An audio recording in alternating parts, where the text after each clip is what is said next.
I still remember the way my hands shook as I gripped the letter, my eyes scanning the words over and over, trying to make sense of what I was seeing. My father's will had been read that morning, but something wasn't right. I had walked into that attorney's office expecting a fair split of his estate. After all, that's what my father had always promised. But what I got instead was an eviction notice. My brother, Daniel, sat across the room, lounging in his chair like a king overseeing his kingdom. A smirk tugged at the corners of his mouth as he watched my reaction, his expensive watch catching the light as he tapped his fingers against the desk. "What is this?" My voice came out hoarse, disbelief tightening around my throat. "It's simple," Daniel said, stretching lazily. "Dad left everything to me. The house, the money, the investments. You don't need all that cash, do you?" I could barely process the words. Everything. Well, that couldn't be right. My father had always told me that he believed in fairness, that both of us would receive our rightful share. I had never doubted that. The lawyer, an older man with silver hair and tired eyes, cleared his throat. "I understand this is a shock, but the will is legally binding. According to these documents, your father left all of his assets to Daniel." I shook my head. "That's impossible. My father wouldn't do that."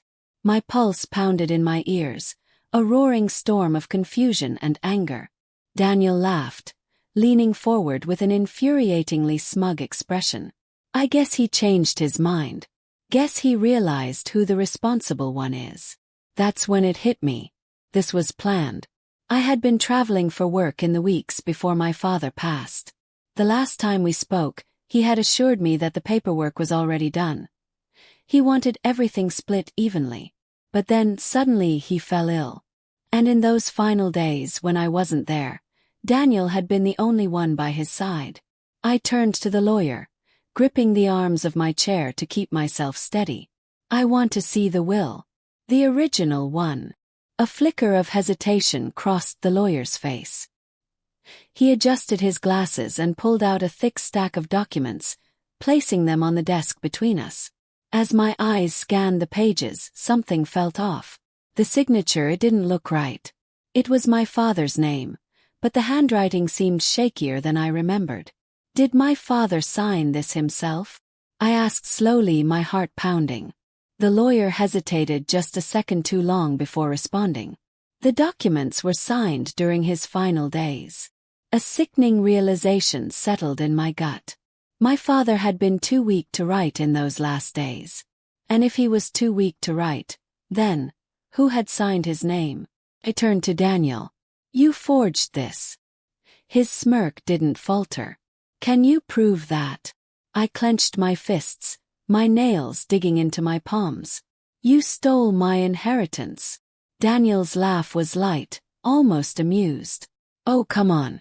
Don't be dramatic. You'll be fine. You always were the smart one, right? Go figure something out." He waved a dismissive hand. "Besides, what do you even need the money for? You live a simple life. Me, on the other hand, I have plans." "Plans?" My voice was ice. His smirk widened. "I just bought a house. A mansion, actually. You should see it, it's incredible.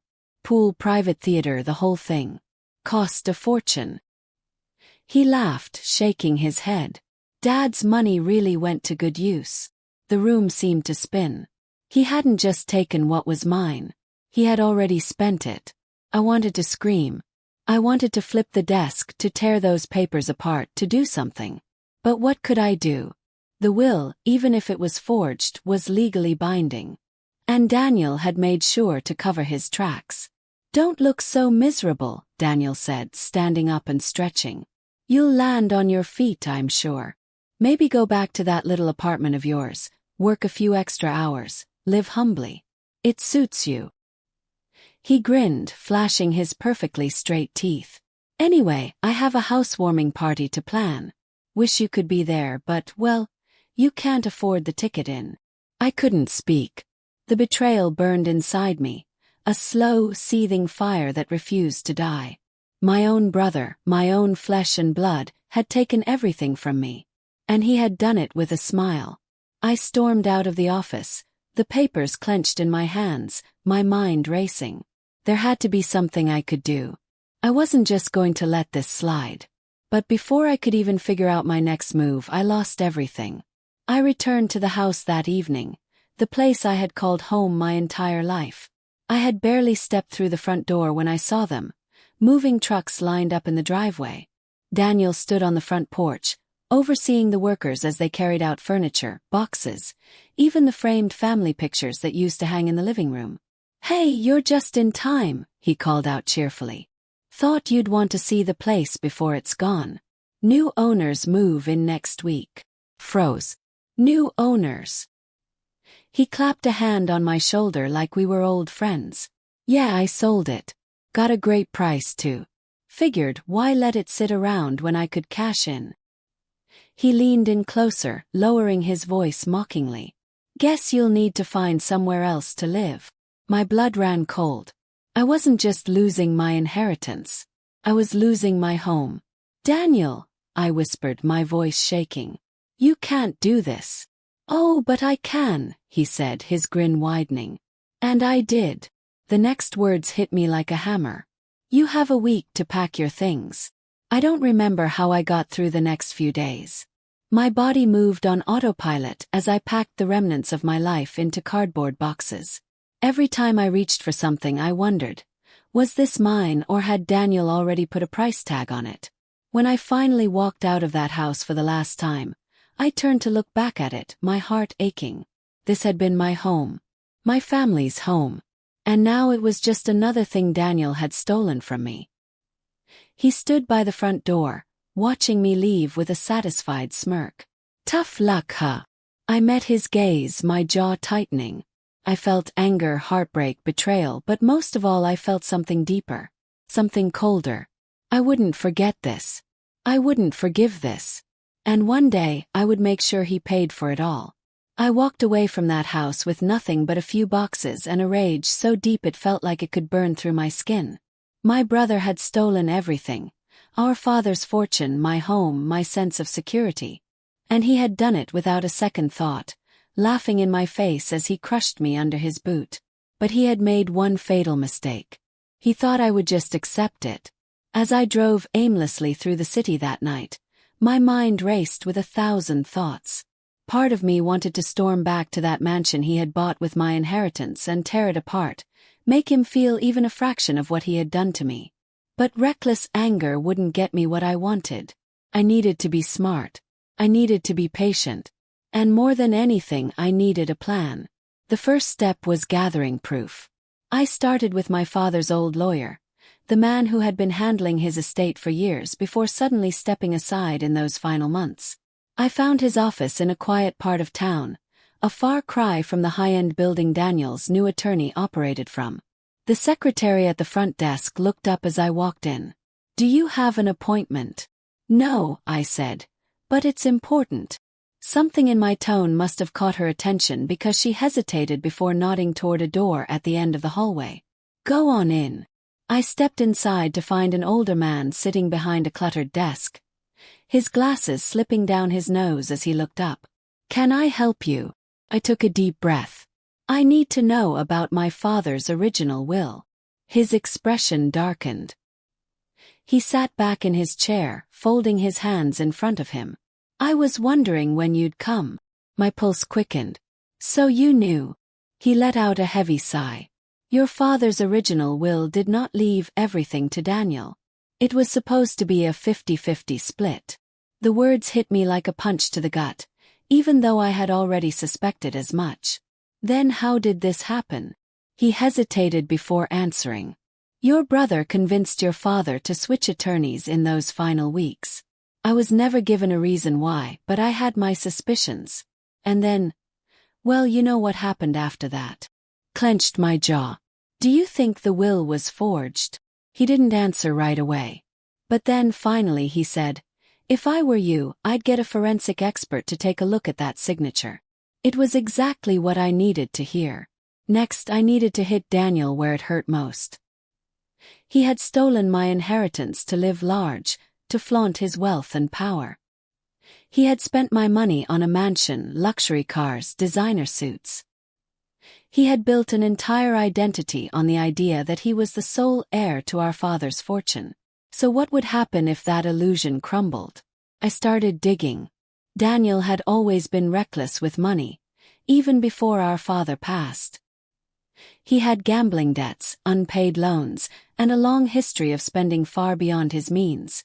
And now, with $10 million in his hands, he had gone even further, investing in flashy business ventures, throwing extravagant parties, living like a king. But no matter how much money someone has, there's always a limit. And Daniel had already crossed his. I paid a visit to a private investigator, a man who didn't ask too many questions but knew how to find the right answers. I handed him an envelope of cash and a simple request. I need every piece of dirt you can find on Daniel. Business dealings, debts, anything that could ruin him. A week later I had my answer. Daniel wasn't just spending recklessly. He was drowning. The mansion he had bought wasn't fully paid for. He had taken out massive loans, leveraging his new wealth to secure even more money, thinking he would always have enough to cover it. But now, with his impulsive investments failing and his debts piling up, cracks were starting to form. One wrong move and the whole thing would collapse. And I was going to be the one to push it over the edge. I started small, subtle. I reached out to a few of his business associates, the ones who had invested in his ventures, the ones who trusted him because of his sudden wealth. Posing as a potential investor, I asked simple questions. How secure is this investment? How much of it is backed by real assets? Doubt is a powerful thing. By the time I was done, rumors had already started spreading. Investors got nervous. Deals started falling through. But that was just the beginning. Next, I went after his public image. Daniel had always been obsessed with looking successful. He thrived on admiration, on people seeing him as powerful and untouchable. So I made sure that changed. Through a few well-placed connections, I leaked certain details. His unpaid debts, his reckless spending, his desperate attempts to keep up appearances. His reputation started to crack bit by bit. And then, the final piece, the legal angle. I had already started working with a forensic expert to analyze my father's signature on the will. The results came back exactly as I expected. It was a forgery. Armed with this, I went back to my father's original lawyer. I want to challenge the will, I told him. I want everything Daniel stole back in my hands. He looked at the documents, at the undeniable proof of fraud, and gave me a slow nod. You have a case. And a strong one. That was all I needed to hear. But as I stood outside the courthouse that day, preparing to file the legal documents that would unravel Daniel's empire, something unexpected happened. My phone rang. I glanced at the screen. Daniel. I almost didn't answer. But something inside me, curiosity maybe, made me press the button. His voice came through, strained and frantic. We need to talk. I smirked, already knowing why. The walls were closing in on him, and he was finally starting to feel it. But I wasn't in a hurry. He had stolen everything from me, and now he was the one panicking. I let the silence stretch before answering. Talk. About what? Asked, my tone casual. Daniel let out a shaky breath. Just meet me. Please. I could hear something in his voice that I hadn't heard in a long time. Fear. For the first time since this all began, I was the one in control. And I wasn't done yet. I sat in my car outside the cafe, tapping my fingers on the steering wheel as I watched Daniel pace near the entrance. He was fidgeting, running a hand through his hair. His phone clutched tightly in his grip like it was a lifeline. It was a far cry from the arrogant, smirking brother who had thrown me out of our parents' home. The tables had turned. I took my time before stepping out. The moment he saw me, his shoulders stiffened, but he tried to mask his nerves with a forced smile. Hey, he said. Thanks for coming. I didn't return the smile. What do you want? Daniel let out a breath, his eyes darting around like he was afraid someone would overhear. He motioned toward a table in the farthest corner of the cafe, away from prying ears. I followed, but only because I wanted to see him squirm. As soon as we sat down, he leaned in. Listen, I know you're behind all of this. I raised an eyebrow, feigning innocence. Behind what? His jaw clenched. The investors pulling out. The rumors. The lawsuit. He let out a shaky breath. You're trying to ruin me. I leaned back in my chair, crossing my arms. Ruin you? That's funny. I thought I was just setting things right. Daniel ran a hand down his face. He looked exhausted, like he hadn't slept in days. Look, we don't have to do this. His voice dropped to a near whisper. I'll make you an offer. I tilted my head, waiting. I'll give you some of the money. Not everything, but enough. Enough to start over. His fingers drummed anxiously against the table. We can both walk away from this. I almost laughed. He was desperate. But I wasn't interested in scraps. I leaned forward, resting my elbows on the table. That's not how this works, Daniel. You stole from me. You forged Dad's will. And now, everything you built on that lie is crumbling. I met his eyes. You don't get to negotiate your way out of this. His face paled. You don't understand. I have people depending on me. I have debts. Smirk. Yeah, I know. His expression twisted into something desperate. You want revenge. Fine. But think about what you're doing. If you go through with this, I'll lose everything. I didn't break eye contact. That's the idea. The downfall wasn't immediate. It wasn't one single catastrophic event. It was a slow, painful collapse, piece by piece. First came the financial unraveling. His investors, already shaken by the rumors I had planted, started pulling their money out of his ventures. His so-called empire wasn't built on real success. It was a house of cards, stacked on lies and borrowed cash. The moment confidence in him wavered, the whole thing started to teeter. Then came the creditors. Daniel had taken out massive loans to fund his lifestyle, assuming he'd always have enough money to pay them off. But he had gambled wrong. One by one, his overdue payments caught up with him. Collection agencies started calling. Banks started demanding their money. And since I had made sure to let the right people know about his financial instability, the pressure only grew. Then, the public humiliation. I had never realized how much Daniel thrived on perception until I watched it all turn against him.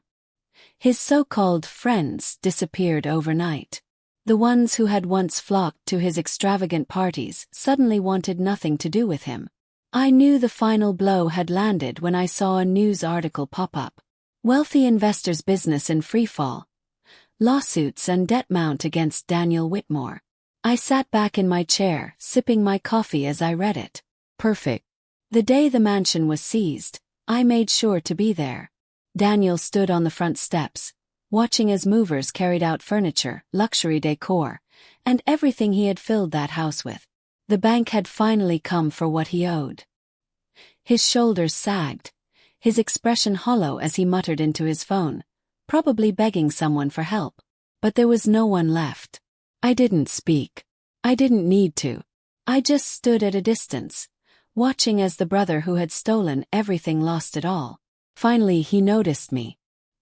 His eyes narrowed, his face twisting with something between hatred and regret. He took a step forward like he wanted to say something, maybe plead, maybe lash out. But he stopped himself. He knew there was nothing left to say. I just gave him a slow, satisfied smile. And then I walked away. I thought I had seen Daniel at his lowest when the bank took the house. I was wrong. It was late past midnight when my phone buzzed.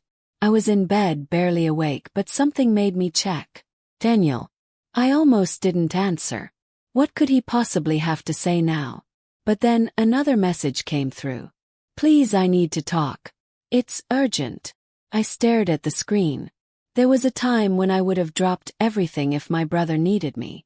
That time had long passed. I set the phone down, rolled over, and went to sleep. By morning I had 5 more missed calls and another text. I know I don't deserve your help. But I have nowhere else to go. I sat at the kitchen table, drinking my coffee as I read it over.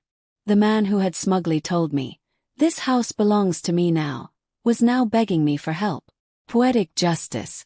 For a second I debated ignoring him again. But curiosity won. Texted back, "Where are you?"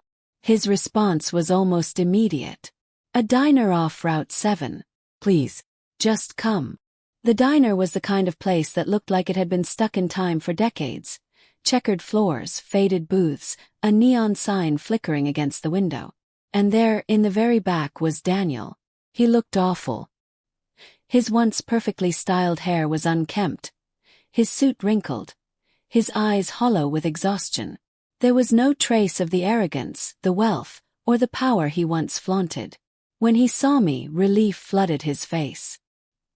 He stood up quickly, almost knocking over his coffee. "You came." I slid into the booth across from him, keeping my expression unreadable.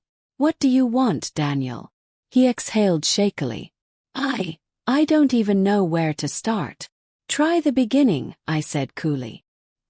He let out a humorless laugh, running a hand over his face. "It all fell apart so fast. The investors, the lawsuits, the debts." He shook his head. "I tried to fix it, I did. But no one would help me. Not the banks, not my friends." He swallowed hard. "They all turned their backs on me." I tilted my head. "You mean the way you turned your back on me?" He flinched. He knew he had no defense. Silence stretched between us. Finally he spoke, his voice barely above a whisper. "I have nothing left." But he wasn't finished. "I need your help." I raised an eyebrow. "You mean my money?" Shame flickered across his face. "I wouldn't ask if I wasn't desperate." He hesitated, then pushed a folded piece of paper across the table. "I made mistakes. But this is all I have left." I picked up the paper and unfolded it. A motel receipt. A one-night stay at some rundown place on the outskirts of town. I looked back at him. "You're homeless." He swallowed hard, his fingers tightening around his coffee cup. "Yeah." A part of me should have felt something. Pity, maybe. Sympathy. But all I could think about was the night he had kicked me out of my home, standing at the doorway, watching me leave with nothing but a suitcase. Now the roles were reversed. "What do you want me to do?" I asked. He met my gaze, his voice cracking. "Just let me stay with you. Just for a little while. Until I get back on my feet." Unbelievable. I let out a slow breath, tapping my fingers against the table. "Let me get this straight. You stole my inheritance. You forced me out of my own home.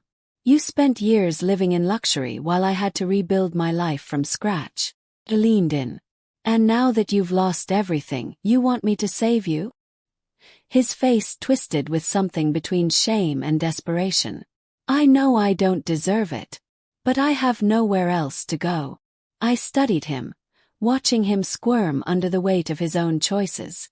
He wanted my mercy. But I wasn't feeling merciful. "You made your bed, Daniel," I said coldly.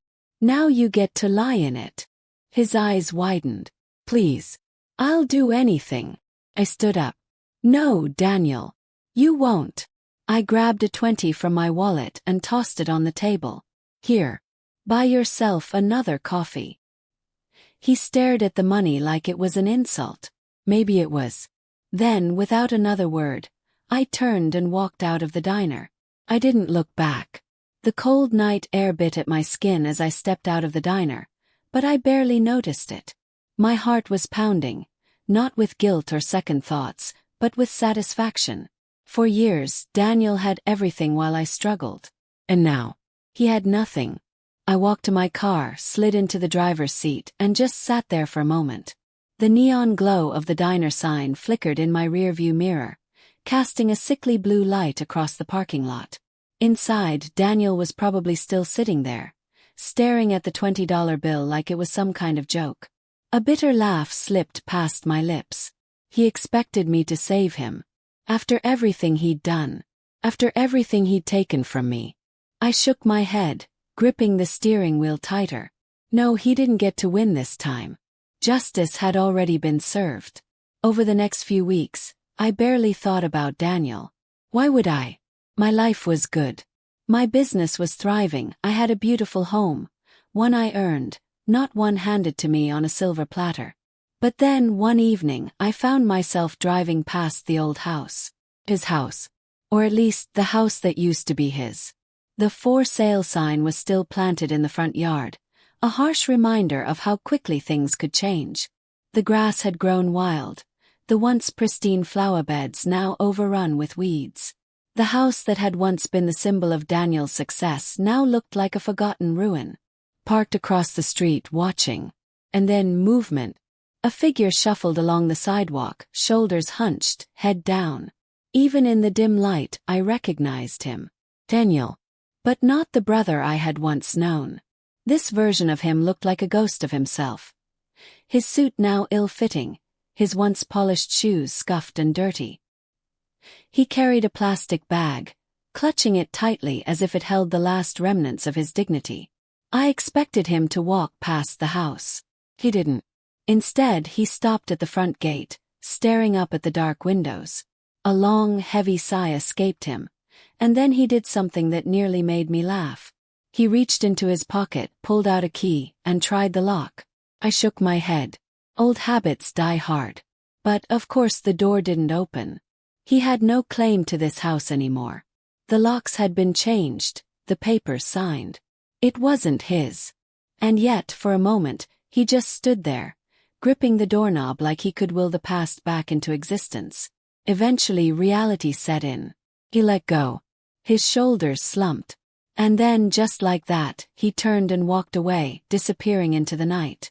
I let out a breath I didn't realize I was holding. Justice. Oui. Undeniable. Justice. I had thought I would feel anger when this moment came. Or maybe even pity. But all I felt was peace. Daniel had spent his entire life believing he was untouchable. That the world would always bend to his will. But now, the world had finally fought back. And it had won. I started the engine and pulled away from the curb, never looking back.